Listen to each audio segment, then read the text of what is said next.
नमस्कार, स्वागत है आपका जी बिजनेस में। मैं हूं दीपक डोभाल। वक्त हो चला है बुलेटिन का। अगले आधे घंटे में देश और दुनिया की तमाम खबरें, कोरोना से जुड़े अपडेट और साथ ही साथ बात होगी बाजार और कारोबार की भी। तो आइए शुरू करते हैं आज का सफर।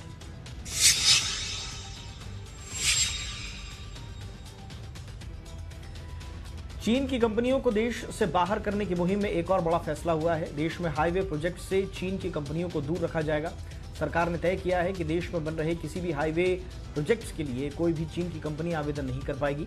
जिन कंपनियों का चीन की किसी भी कंपनी के साथ करार है, उन्हें भी आवेदन करने पर पूरी तरह से रोक रहेगी। सड़क परिवहन मंत्री नितिन गडकरी ने आज ये ऐलान किया।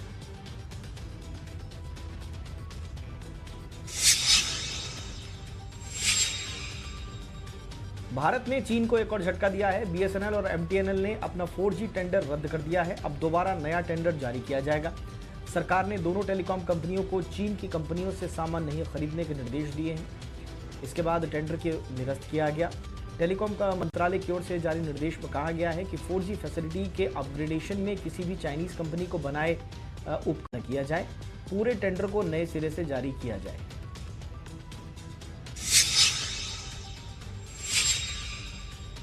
चीनी सामानों का बहिष्कार अब कोर्ट में पहुंच गया है। जम्मू कश्मीर की महिला एडवोकेट सुप्रिया पंडित ने सुप्रीम कोर्ट में याचिका दायर की है। इस याचिका में अडानी ग्रुप और एक चीनी कंपनी के साथ महाराष्ट्र सरकार के बीच हुए करार को खत्म करने की मांग की गई है। इस याचिका में केंद्र, गुजरात और महाराष्ट्र सरकार को पार्टी बनाया गया है। याचिका में कहा गया है कि चीनी कंपनियों के साथ डील को मंजूरी देने से लोगों के बीच गलत संदेश जाएगा।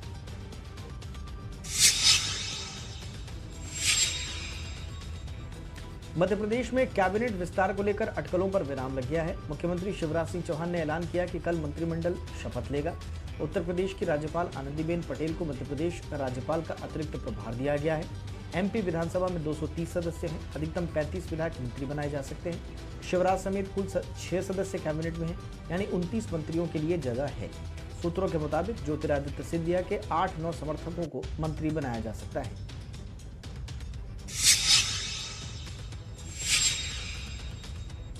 कांग्रेस की महासचिव प्रियंका गांधी ने पीएम मोदी पर निशाना साधा है। उन्होंने सरकार के उस दावे को गलत बताया जिसमें छोटे मझोले उद्योगों में लाखों रोजगार मिलने का दावा किया गया था। उन्होंने कहा कि पीएम के संसदीय क्षेत्र में बुनकर आज गहने और घर गिरवी रखकर गुजारा करने को मजबूर हैं। प्रियंका गांधी ने कहा कि छोटे व्यवसायियों और कारीगरों की हालत बहुत खराब है। हवाई प्रचार नहीं, आर्थिक मदद का ठोस पैकेज ही इन्हें इस तंगहाली से निकाल सकता है।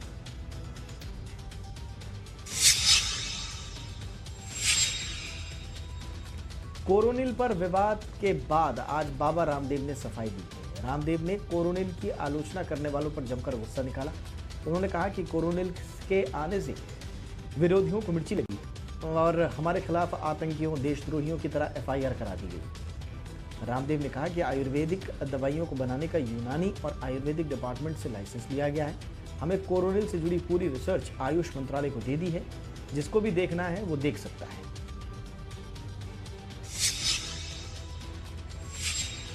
आयुष मंत्रालय ने कहा है कि पतंजलि ने कोविड-19 के मैनेजमेंट के लिए एप्रोप्रिएट कार्य किया है। मिनिस्ट्री ने कहा है कि आप क्योर शब्द का इस्तेमाल मत कीजिए। तो मैंने तो अभी पूरी प्रेस कॉन्फ्रेंस में क्योर शब्द का इस्तेमाल नहीं किया। मैंने कहा भाई कोविड मैनेजमेंट के लिए बोल लो, शब्दों के भ्रमजाल में, मायाजाल में मत अटको।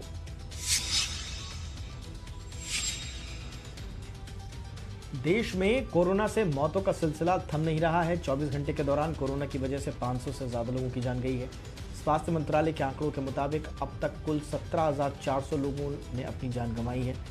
इन 24 घंटों के दौरान 18,653 नए केसेस सामने आए हैं। इसमें कुल मरीजों की संख्या बढ़कर 5,85,493 हो गई है। कोरोना से सबसे ज़्यादा मौतें महाराष्ट्र में हुई हैं। महाराष्ट्र में अब तक 7,855 लोग जान गंवा चुके हैं।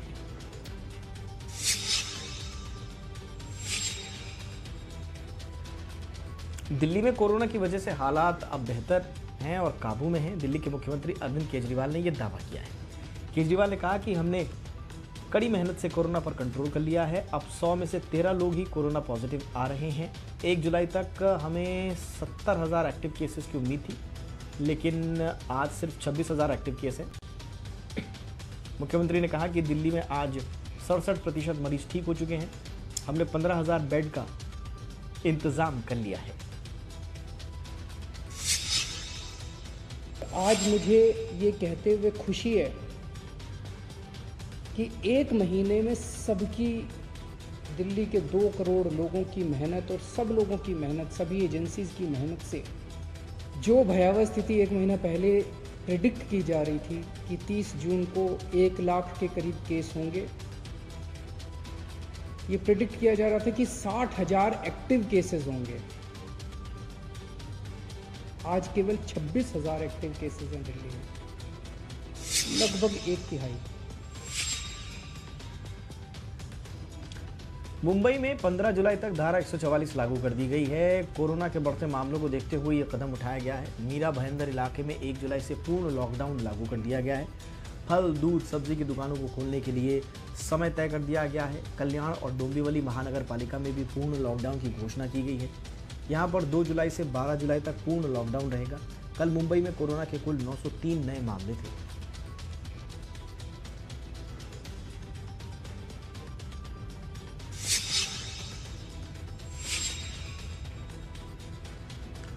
सड़क हादसों में पीड़ितों के लिए सरकार एक बड़ी योजना लेकर आ रही है। इसके तहत इन हादसों में घायलों को 2.5 लाख रुपए तक का कैशलेस इलाज किया जाएगा।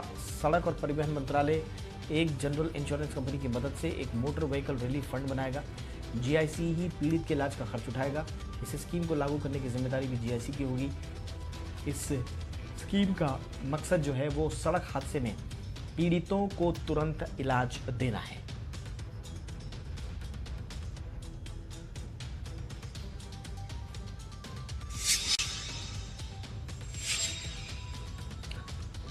आइए अब बात बाजार और कारोबार की कर लेते हैं। तो जुलाई के पहले दिन बाजार में शानदार तेजी रही। आज बाजार एक हफ्ते के ऊपर स्तर पर बंद हुआ। निफ्टी 128 अंक चढ़कर 10,400 के ऊपर बंद होने में कामयाब रहा। सेंसेक्स 499 अंक चढ़कर बंद हुआ। आज बैंकिंग शेयरों में शानदार खरीदारी रही। छोटे मझोले शेयरों में खरीदारी रही। एफएमसीजी, तेल, गैस शेयरों में हल्की खरीदारी नजर आई। एनबीएफसी शेयरों में शानदार तेजी रही। कैपिटल गुड्स, फार्मा शेयरों में बिकवाली रही।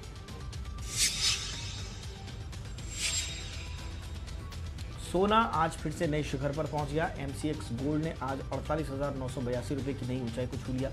वहीं हाजिर बाजार में जीएसटी के साथ सोने का भाव 50,000 रुपये प्रति 10 ग्राम के ऊपर पहुंच गया। पिछले एक साल में सोने ने 43% से ज़्यादा का रिटर्न दिया है और इतनी तेज़ी के बाद भी सोने की मांग बनी हुई है। चांदी के सितंबर वायदा में 51,000 रुपये के करीब कारोबार दिखा है। चांदी ने पिछले 3 महीने के करीब 22% का जोरदार रिटर्न दिया है।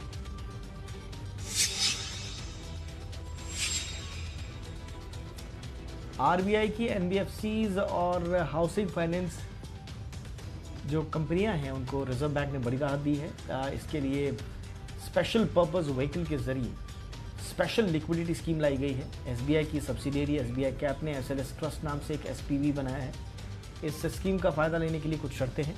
31 मार्च 2019 तक सीआरएआर 15% से कम होना चाहिए और एनपीए 6% से ज़्यादा नहीं होना चाहिए।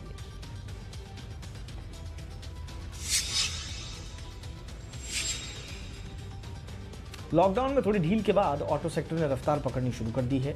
मारुति सुजुकी की बिक्री मई के मुकाबले जून में 3 गुना से ज़्यादा बढ़ी है। मई में मारुति ने कुल 18,539 गाड़ियां बेची थी, जो कि जून में बढ़कर 57,428 हो गई है। हालांकि पिछले साल जून के मुकाबले इस साल जून में बिक्री 54% कम रही है। जून में मारुति ने ऑल्टो, वैगनार और ये जो इस तरह की मिनी सेगमेंट में कुल 10,458 कारें बेची हैं। Swift, Celerio, Ignis, Bolero, Baleno, desire की बिक्री जो है वो 26,696 रही।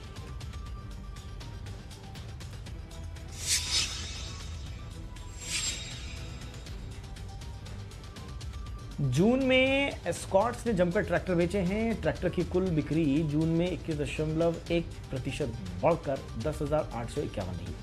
एस्कॉर्ट्स ने पिछले साल के इसी महीने में 8,960 ट्रैक्टर्स बेचे थे। महिंद्रा ने भी जून में 36,544 ट्रैक्टर्स बेचे हैं, जो कि पिछले साल के मुकाबले 10% ज़्यादा हैं। इसमें भी 35,844 ट्रैक्टर्स देश में बेचे गए। हालांकि महिंद्रा की एसयूवी और ट्रकों की बिक्री में गिरावट आई है।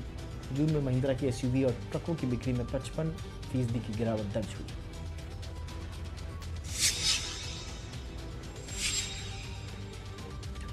कार्लाइल ग्रुप एयरटेल के जो डेटा सेंटर कारोबार नेक्स्ट्रा डेटा में 25% हिस्सेदारी खरीदेगा। ये हिस्सेदारी करीब 1780 करोड़ रुपए में खरीदी जाएगी। इस डील के बाद नेक्स्ट्रा का वैल्यूएशन 1.2 अरब डॉलर होने की उम्मीद है। नेक्स्ट्रा डेटा एयरटेल की 100% सब्सिडी है।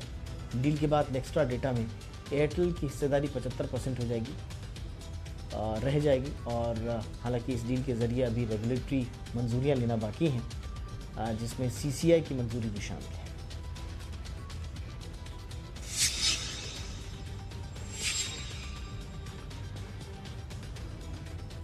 कोरोना संकट के बीच एयरबस ने करीब 15,000 लोगों को हटाने का फैसला कर लिया है। कंपनी ने कोरोना की वजह से पैदा हुए संकट को गंभीर बताते हुए कहा कि वो अपने कुल कर्मचारियों में से 11% की छंटनी करेगी और बैलेंस शीट को सुधारेगी। ये छंटनी अगले साल गर्मी तक हो जाएगी। कंपनी के मुताबिक 5,000 कर्मचारियों को फ्रांस से हटाया जाएगा, 5100 को जर्मनी से, 900 को स्पेन से, 1700 को ब्रिटेन से, 1300 को दुनिया के अन्य देशों से कंपनी के कर्मचारियों को निकाला जाएगा।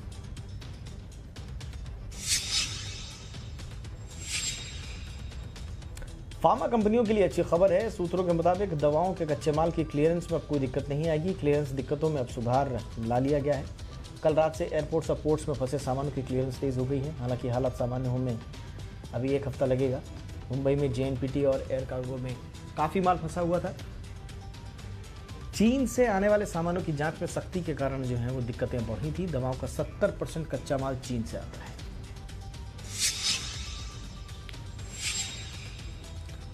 लॉकडाउन के बाद पहली बार GST कलेक्शन का डेटा जारी हुआ है। जून में GST कलेक्शन 90,917 करोड़ रुपए रहा। हालांकि ये पिछले साल जून के मुकाबले 91% ही है, लेकिन अप्रैल और मई के मुकाबले जून के आंकड़ों में काफ़ी इजाफा देखा गया है, अच्छे हैं। अप्रैल में GST कलेक्शन सिर्फ 32,294 करोड़ रुपए था और मई में 62,000 करोड़ रुपए रहा। साल की पहली तिमाही में GST कलेक्शन पिछले साल की तुलना में 59% रहा था।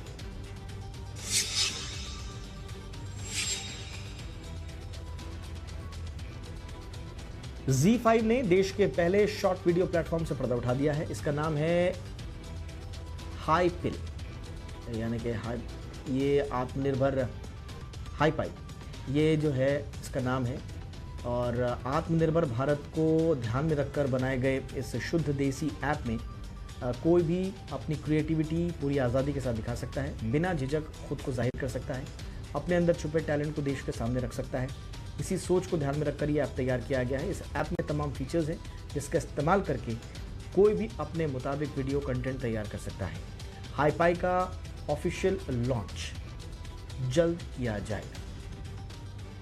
उत्तराखंड में आज से 4 धाम यात्रा की शुरुआत हो चुकी है। ये यात्रा केवल उत्तराखंड के लोगों के लिए ही है। बाहरी राज्यों से आने वाले उत्तराखंड निवासी क्वारंटीन की प्रक्रिया पूरी करने के बाद ही 4 धाम की यात्रा कर सकेंगे। कोरोना वायरस को देखते हुए इस बार 4 धाम यात्रा के लिए कई नियम बनाए गए हैं। बद्रीनाथ में 1200, केदारनाथ में 800, गंगोत्री में 600, यमुनोत्री में 400 लोग ही एक दिन में दर्शन कर सकेंगे। अभी बहुत कम लोग शामिल हो सकेंगे और बाद में यात्रियों की संख्या बढ़ाई जाएगी।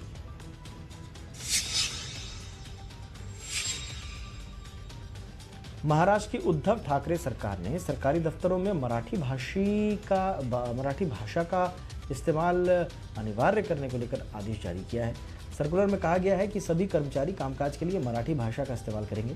ऐसा नहीं करने वाले अधिकारी और कर्मचारी का इस साल का वेतन वृद्धि रोक दिया जाएगा। सभी सरकारी दफ्तरों, मंत्रालय में अधिकारियों को जो है वो आधिकारिक इस्तेमाल के लिए लिखे जाने वाली चिट्ठियाँ और दूसरे संचार माध्यमों में सिर्फ मराठी भाषा का इस्तेमाल करना होगा।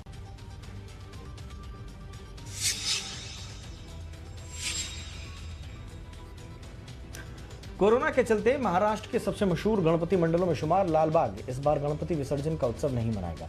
मुख्यमंत्री उद्धव ठाकरे ने सभी मंडलों को आदेश दिया था कि इस साल गणपति उत्सव हर साल की तरह न मनाया जाए। गणपति मंडलों ने 2 मूर्तियां बनाने का फैसला किया है। एक बड़ी मूर्ति बनाई जाएगी और एक छोटी। सिर्फ पूजा सिर्फ छोटी मूर्ति की जाएगी, लेकिन लालबाग के राजा मंडल की एक ही मूर्ति है। यहाँ छोटी मूर्ति नहीं है, इसलिए बड़ी मूर्ति की भी पूजा की जाएगी।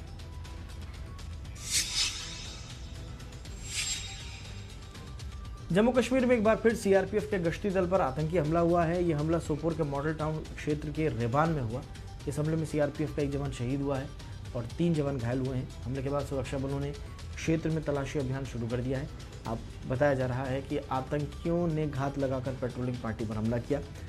बताया जा रहा है कि आतंकियों ने पेट्रोलिंग कर रहे जवानों पर खुलेआम फायरिंग भी कर दी।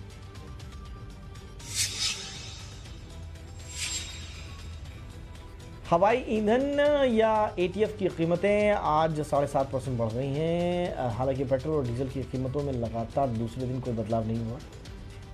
एटीएफ की कीमत में एक महीने में ये तीसरी बढ़ोतरी है।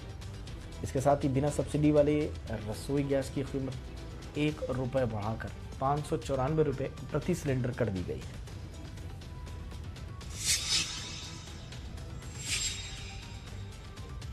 ऋतिक रोशन और आलिया भट्ट समेत कई भारतीय आर्टिस्ट को ऑस्कर अवार्ड देने वाली संस्था academy of motion picture art and sciences में शामिल होने का न्योता दिया गया है। एकेडमी में नए सदस्यों की लिस्ट अपनी वेबसाइट पर डाली है। आपको बता दें कि अवार्ड्स के आयोजन की तारीख 25 अप्रैल 2021 तय की गई है।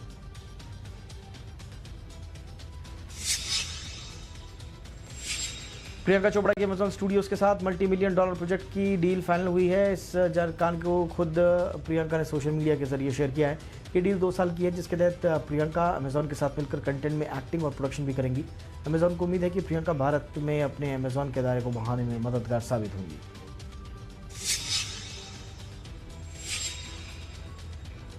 आमिर खान की मां जीनत हुसैन की कोरोना वायरस टेस्ट रिपोर्ट भी नेगेटिव आई है।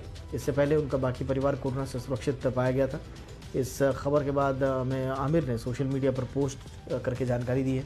मंगलवार को आमिर ने ही सोशल मीडिया पर अपने एक हाउस स्टाफ के कोरोना संक्रमित पाए जाने की खबर दी थी।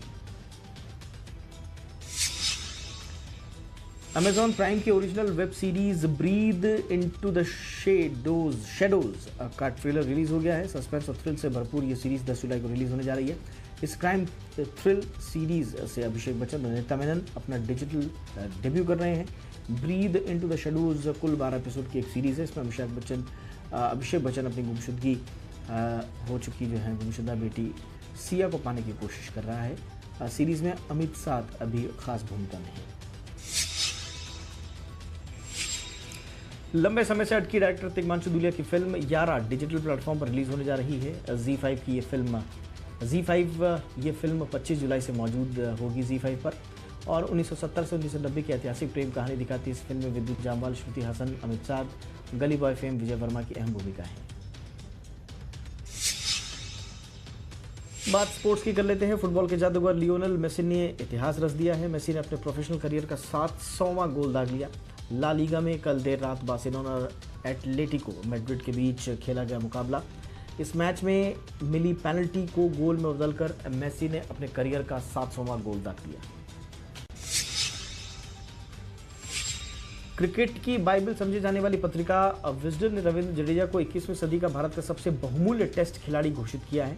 विजडन ने खिलाड़ी की क्षमता आंकने के लिए क्रिकविज रेटिंग का इस्तेमाल किया और उनकी रेटिंग 973 बैठती है, जो श्रीलंका के मुथैया मुरलीधरन के बाद दूसरे नंबर पर है।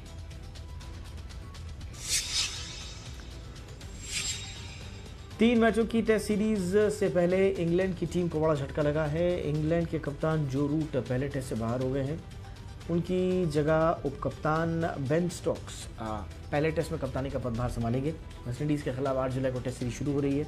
दरअसल जो रूट पहले टेस्ट की तारीख के आसपास दूसरी बार पिता बनने वाले हैं। ऐसे में वो चाहते हैं कि डिलीवरी के समय वो अपनी पत्नी के साथ रहें।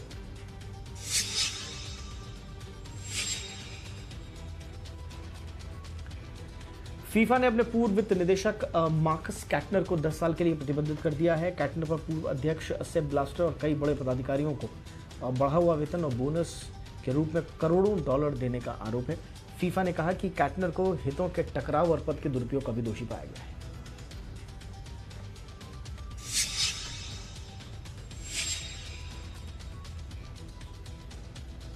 पाकिस्तानी खिलाड़ी इंग्लैंड पहुंच गए हैं और अपनी ट्रेनिंग भी शुरू कर दी है, लेकिन इस ट्रेनिंग के दौरान पाकिस्तानी खिलाड़ी कोरोना संकट के बीच नियमों की जमकर धज्जियां उड़ा रहे हैं। पीसीबी ने खुद अपने आधिकारिक ट्विटर अकाउंट पर खिलाड़ियों के मैदान पर ट्रेनिंग करने की तस्वीरें पोस्ट की हैं। जबकि उन्हें यहाँ 14 दिन क्वारंटाइन में रहना था, जिसके बाद खिलाड़ियों को मैदान पर उतरने के लिए इजाज़त थी, लेकिन पाकिस्तानी खिलाड़ी अगले ही दिन मैदान में उतर आए।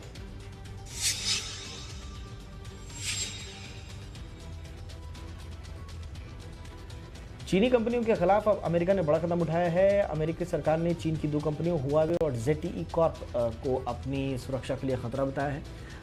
जब अमेरिका ने इन दोनों कंपनियों पर कारोबार करने पर बैन लगाया है और अमेरिका के फेडरल कम्युनिकेशन कमीशन ने 5 और 0 की वोटिंग के आधार पर इन कंपनियों को खतरनाक बताया। अमेरिकी सरकार ने इन कंपनियों से $8.3 बिलियन का करार किया है, लेकिन इस पर भी रोक लग गई है।